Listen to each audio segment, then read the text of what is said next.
सबैलाई ठोक्दिया तिमीले धेरै बोल्दिया अब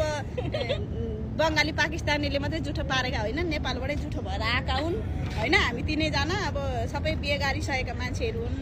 तिमीले यस्तो कमेन्ट त गर्नु हुँदैन थियो दाजु त्यही पनि तिमीलाई ह्याप्पी दसैँ कुकुरको मासु चाहिँ नखाउनु फेरि खसीको मासु भनेर हो के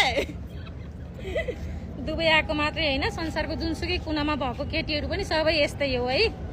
सबैजना यस्तै हो चोखो को हुन्छ लिएर आउँदा तपाईँले चोखो केटी आजभोलि त बिहे गरेको भन्दा नगरेको सबै जुठो हुन्छ नि तिम्रो बुढी पनि जुठै भएको होला तिम्रो दिदी पनि जुठै भएर हो तिम्रो आमाले पनि तिमीलाई जुठो भएरै जन्माएको हो किन धेरै अर्काको टिकटकमा आएर धेरै भुक्छौ दाजु हो कि भाइ हो दाजु हो कि भाइ हो धेरै कुत्ता जस्तो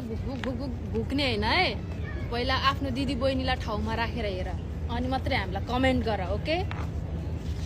छोडा त यही कमेन्ट चाहिँ तिम्रो बहिनी दिदीहरूलाई बुढीलाई गर्दा कस्तो फिल हुन्छ त्यो सोचेर कमेन्ट गर ओके नेक्स्ट टाइम